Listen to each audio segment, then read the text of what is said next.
les autres. Voilà. La transmission en chanson, comme en cuisine, on l'a entendu tout à l'heure avec votre maman Marie-Antoinette et sa belle recette. Elle chante toujours quand elle cuisine, tout le temps. C'est Tout le l'heure de passer sur le grill des bons vivants, Aïe, Patrick. aïe, aïe, aïe, aïe, aïe, aïe, aïe.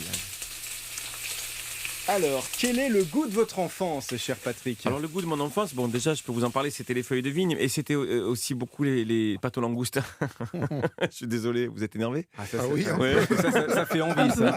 On a envie. Ben oui, parce que en fait, c'était pas un plat de riche quoi, les pâtes aux langoustes à l'époque. C'était dans la famille, on est tous, enfin beaucoup pêcheurs, donc langoustiers ou pêcheurs tout court, et puis et les langoustes c'était pour nous quoi, c'était pour la famille. Donc c'était pas le truc qui coûtait la peau des fesses. Aujourd'hui, voilà, ça s'est inversé.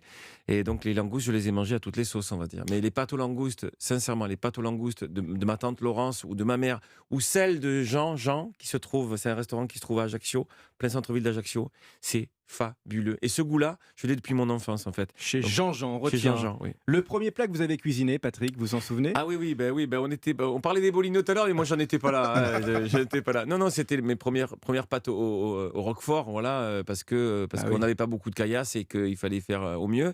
C'était avec Bernard Di Domenico, je me souviens, c'était Saint-Honoré, où il y en avait un qui dormait au pied et l'autre à la tête. Hein. Oui, tête bêche. Voilà, ouais, oui, on n'avait pas de sous, donc et donc c'était les pâtes au roquefort avec une sauce évidemment faite de folie, quoi. Votre plus beau repas dans le sens inoubliable?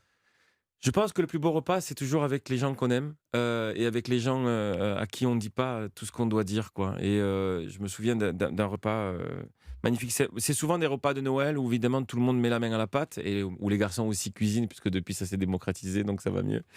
Mais je dirais que c'est un repas de Noël. Je devais avoir à peu près 13 ans, 13-14 ans. C'était du côté de la cité Herbel où 70 nationalités se fréquentaient, où je pouvais descendre à chaque étage pour déguster toutes les saveurs du monde, parce que les gens nous permettaient de taper dans leur cuisine et dans leurs plats.